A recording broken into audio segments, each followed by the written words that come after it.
നമസ്കാരം എല്ലാ പ്രേക്ഷകർക്കും ലേറ്റ് എഡിഷനിലേക്ക് സ്വാഗതം. ഞാൻ എം.പി. രസ്ന. നോക്കാം വിശദമായ റിപ്പോർട്ടുകൾ.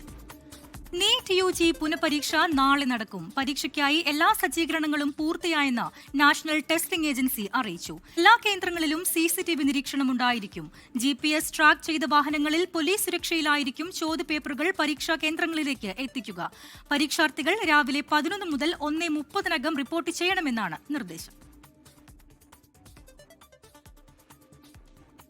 പരീക്ഷാ ക്രമക്കേടുകളിൽ കേന്ദ്ര വിദ്യാഭ്യാസ മന്ത്രി ധർമ്മേന്ദ്ര പ്രധാന്റെ രാജി ആവശ്യപ്പെട്ട് ഡൽഹി ജന്തർ മന്ദറിൽ കോക്രോച്ച് ജനതാ പാർട്ടിയുടെ പ്രതിഷേധം തുടരുന്നു.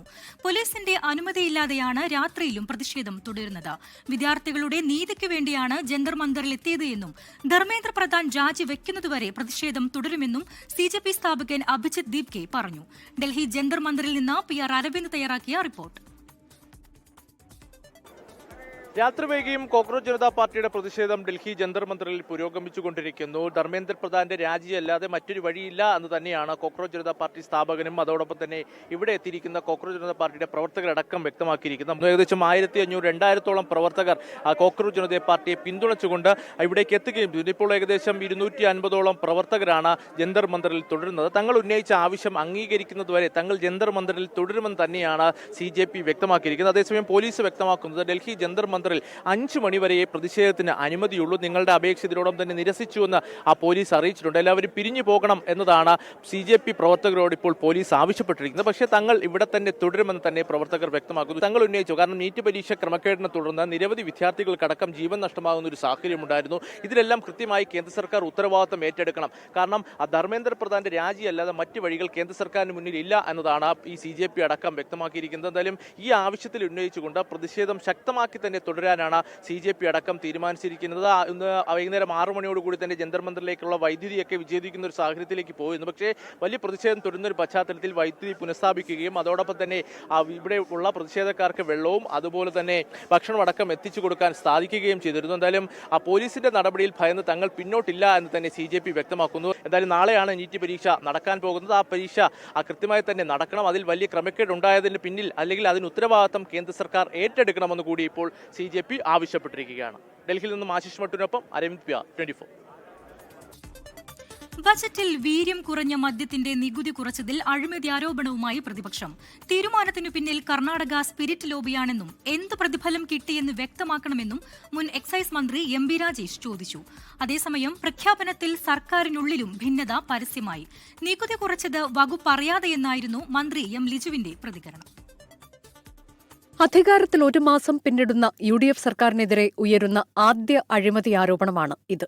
10% വരെ വീര്യമുള്ള മദ്യത്തിന്റെ നികുതി 120%, 10% മുതൽ 20% വരെ വീര്യമുള്ളവയുടെ വിൽപ്പന നികുതി 175% കുറയ്ക്കുമെന്ന ബജറ്റ് പ്രഖ്യാപനമാണ് അഴിമതി ആരോപണത്തിന് വഴിവെച്ചത്. ഇതൊക്കെ കർണാടക മദ്യലോബിക്ക് വേണ്ടി ചെയ്യുന്ന കാര്യമാണ്. തെരഞ്ഞെടുപ്പ് കഴിഞ്ഞിട്ടേ ഉള്ളൂ. എത്ര കിട്ടിയെന്ന് പറഞ്ഞാൽ മതി. മുഖ്യമന്ത്രിയല്ലേ നികുതി കുറച്ചത്. ബാക്കി ആർക്ക് കിട്ടി, എത്ര കിട്ടി എന്നുള്ള വിവരങ്ങൾ അന്വേഷിക്കേണ്ട കാര്യമാണ്. എന്നാൽ പ്രതിപക്ഷ ആരോപണത്തിനെതിരെ രംഗത്ത് വന്നെങ്കിലും ബജറ്റ് പ്രഖ്യാപനത്തിലെ അതൃപ്തി എക്സൈസ് മന്ത്രി M ലിജു പരസ്യമാക്കി.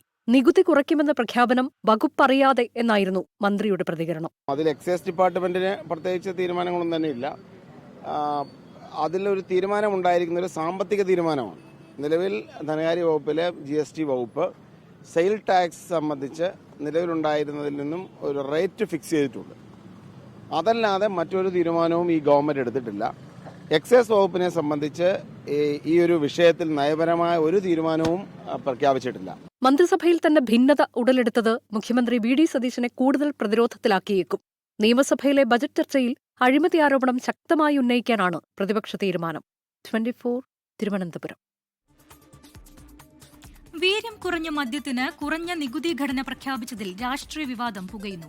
സർക്കാർ നടപടി അഴിമതിക്ക് വഴിയൊരുക്കലാണെന്നാണ് പ്രതിപക്ഷത്തിന്റെ ആരോപണം. ലഹരിക്കെതിരെ വോറിയേഴ്സിനെ സൃഷ്ടിക്കുന്നവർ മദ്യത്തിൽ കാരിയേഴ്സിനെ സൃഷ്ടിക്കുന്നുവെന്ന വിമർശനവുമായി KCBCയും രംഗത്തെത്തി. വീര്യം കുറഞ്ഞ മദ്യത്തിന് കുറഞ്ഞ നികുതി ഘടന പ്രഖ്യാപിച്ച UDF സർക്കാരിന്റെ കന്നി ബജറ്റിലെ പ്രഖ്യാപനമാണ് വിവാദങ്ങൾക്ക് തിരികൊളുത്തിയത്. നികുതി ഘടന കുറച്ചത് അഴിമതിക്ക് വഴിയൊരുക്കുന്ന നടപടിയെന്ന് CPIM സംസ്ഥാന സെക്രട്ടറി MV ഗോവിന്ദൻ. ചാർട്ടേഡ് ഫ്ലൈറ്റിൽ VD സതീശൻ മംഗലാപുരത്ത് പോയത് എന്തിനെന്ന് വ്യക്തമാക്കുന്ന ബജറ്റെന്നും MV ഗോവിന്ദൻ പറഞ്ഞു. ഇതിപ്പോ ആർക്കും ഡിസ്പ്ലേ തുടങ്ങി. വീര്യത്തിന്റെ, അതായത് ഈ സ്പിരിറ്റിന്റെ അളവ് കുറച്ച് വീര്യം കുറവാണെന്ന് പറഞ്ഞ് വിൽക്കാനുള്ള സൗകര്യം കൊടുക്കുകയാണ്. അഴിമതി നടത്താനുള്ള ഒരു പശ്ചാത്തലം ഒരുക്കുന്നുള്ളത് മാത്രമേ ഉള്ളൂ. തുടങ്ങാൻ പോകുമ്പോൾ അതിനുള്ള സാധ്യതയുണ്ട്. UDF നയം മദ്യപരെ സൃഷ്ടിക്കുന്നതിനു വേണ്ടിയുള്ളതാണെന്ന് KCBC മദ്യവിരുദ്ധ സമിതി. ലഹരികൾക്കെതിരെ വേരിയേഴ്സിനെ സൃഷ്ടിക്കാൻ സർക്കാർ മുൻകൈയെടുക്കുമ്പോൾ മദ്യത്തിന്റെ കാര്യത്തിൽ കാരിയേഴ്സിനെയും അടിമകളെയും സൃഷ്ടിക്കാനുള്ള നയത്തിലേക്ക് കടക്കരുതെന്നും KCBC മുന്നറിയിപ്പ് നൽകി.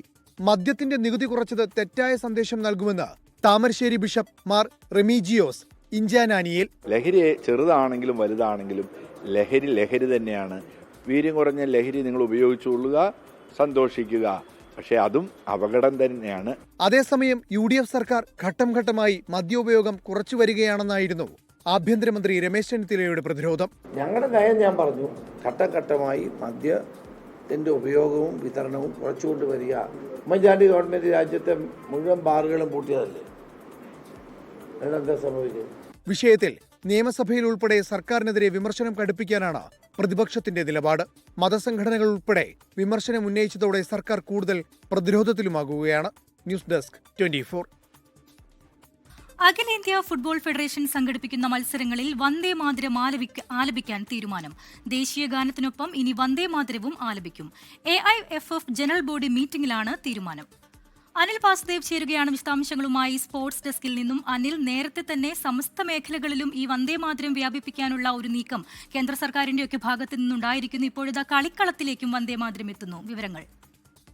തീർച്ചയായും രസ്ന, അത് തന്നെയാണ് പ്രധാനപ്പെട്ട കാര്യം. കാരണം നേരത്തെ നിയമനിർമ്മാണ സഭകളിലൊപ്പം തന്നെ സത്യപ്രതിജ്ഞാ ചടങ്ങുകളിലൊക്കെ തന്നെ ഈ വന്ദേ മാതര ഗാനം ആലപിക്കുന്നതുമായി ബന്ധപ്പെട്ട വലിയ വിവാദങ്ങളും പ്രതിഷേധങ്ങളും ഒക്കെ തന്നെ ഉയർന്നതാണ്. അതേ ചൊല്ലിയുള്ള വാദപ്രതിവാദങ്ങൾ തുടരുകയാണ്. അതിനിടെയാണ് ഇപ്പോൾ കളിക്കളങ്ങളിലേക്ക് കൂടി വന്ദേമാതര ഗാനം ഉൾപ്പെടുത്തുക അല്ലെങ്കിൽ അതിനെ അടിച്ചേൽപ്പിക്കാൻ പോകുന്ന തരത്തിൽ വാർത്തകൾ വരുന്നത്. കാരണം അഖിലേന്ത്യാ ഫുട്ബോൾ ഫെഡറേഷൻ നടത്തുന്ന മത്സരങ്ങളിലൊക്കെ തന്നെ നിലവിൽ ഒരു മത്സരത്തിന് മുമ്പ്, അതായത് ഇന്ത്യയുടെയോ അല്ലെങ്കിൽ ISL പോലുള്ള മത്സരങ്ങൾ നടക്കുമ്പോൾ ടീമുകൾ വരുമ്പോൾ ദേശീയഗാനം മാത്രമാണ് ആലപിക്കുന്നുണ്ടായിരുന്നത്. അതിന് പിന്നാലെ ഇനി മുതൽ വന്ദേമാതര ഗാനം കൂടി ആലപിക്കണം എന്നുള്ള ഒരു തീരുമാനത്തിലേക്ക് പോവുകയാണ് അഖിലേന്ത്യാ ഫുട്ബോൾ ഫെഡറേഷൻ. അവരുടെ ആനുവൽ ജനറൽ ബോഡി മീറ്റിംഗിലാണ് ഈ തീരുമാനം വന്നിരിക്കുന്നത്. ഇപ്പോൾ നിലവിൽ 52 സെക്കൻഡ് ഉള്ള ഈ ദേശീയഗാനത്തിനൊപ്പം തന്നെ 3 മിനിറ്റോളം ചേരുമ്പോൾ 4 മിനിറ്റോളം താരങ്ങൾ ഇത്തരം ഇതിനു വേണ്ടി മാത്രം മാറ്റിവെക്കേണ്ടി വരും. ഇന്ന് തന്നെയാണ് അഖിലേന്ത്യാ ഫുട്ബോൾ ഫെഡറേഷന്റെ പേര് മാറ്റുന്നതുമായി ബന്ധപ്പെട്ട ഒരു അനിൽ വാസുദേവാണ് സ്പോർട്സ് ഡെസ്കിൽ നിന്നും വിശദാംശങ്ങൾ നൽകിയത്. മൈക്രോ ഫിനാൻസ് തട്ടിപ്പ് കേസിൽ SNDP യോഗം ജനറൽ സെക്രട്ടറി വെള്ളാപ്പള്ളി നടേശന് കുരുക്ക്. ആദ്യ കുറ്റപത്രത്തിന് അംഗീകാരം നൽകി വിജിലൻസ് ഡയറക്ടർ. വയനാട് യൂണിയനിലെ 10 ലക്ഷം രൂപയുടെ തട്ടിപ്പിലാണ് കുറ്റപത്രം. കേസിലെ പുരോഗതി അന്വേഷണ സംഘം ഹൈക്കോടതിയെ അറിയിച്ചു. അന്വേഷണത്തിലെ മെല്ലെപ്പോക്കിൽ കോടതിയുടെ രൂക്ഷ വിമർശനത്തിന് പിന്നാലെയാണ് നീക്കം. മൈക്രോ ഫിനാൻസ് കേസിൽ അതിരൂക്ഷ വിമർശനമാണ് അന്വേഷണ ഉദ്യോഗസ്ഥനെതിരെ ഇന്നലെ ഹൈക്കോടതി ഉന്നയിച്ചത്. എന്നാൽ 9 വർഷമായിട്ടും അനക്കമില്ലാതെയിരുന്ന മൈക്രോ ഫിനാൻസ് തട്ടിപ്പിലെ 3 കേസുകളിൽ അന്വേഷണം പൂർത്തിയാക്കാൻ SP ശശിധരന് സാധിച്ചു. 2024 കോടതി നിർദ്ദേശപ്രകാരം S ശശിധരൻ കേസ് ഏറ്റെടുത്തത്. വയനാട് യൂണിയന് 10 ലക്ഷം നൽകിയതിലെ ക്രമക്കേടിലെ കുറ്റപത്രത്തിലാണ് വിജിലൻസ് ഡയറക്ടർ അംഗീകാരം നൽകിയത്. Vellappally Natesan, MN Soman, Wayanad SNDP union ഭാരവാഹികൾ, ഉദ്യോഗസ്ഥരടക്കമുള്ളവരാണ് പ്രതികൾ. അഴിമതി നിരോധന നിയമം ചുമത്തിയതിനാൽ സർക്കാർ പ്രോസിക്യൂഷൻ അനുമതി നൽകണം. 2 കേസുകളിൽ കൂടി അന്വേഷണം പൂർത്തിയായിട്ടുണ്ട്. അതേസമയം കോടതി വിമർശനം പരിശോധിക്കുമെന്ന് വിജിലൻസ് മേധാവി മനോജ് എബ്രഹാം. SIT ആണ്, നമ്മൾ SIT ആണ്. അത് ഞാൻ പറഞ്ഞില്ല, അതൊക്കെ ഹൈക്കോടതിന്റെ ജഡ്ജ്മെന്റ് വന്ന് പരിശോധിക്കുന്നേ ഉള്ളൂ. മൈക്രോ ഫിനാൻസ് തട്ടിപ്പുമായി ബന്ധപ്പെട്ട് 70 കേസുകളാണ് രജിസ്റ്റർ ചെയ്തിട്ടുള്ളത്. കേസ് അടുത്ത മാസം വീണ്ടും ഹൈക്കോടതി പരിഗണിക്കും. വിഷ്ണു സുരേഷ്, 24, കൊച്ചി. ഈ റിപ്പോർട്ടോടെ ലേറ്റ് എഡിഷൻ പൂർത്തിയാവുകയാണ്.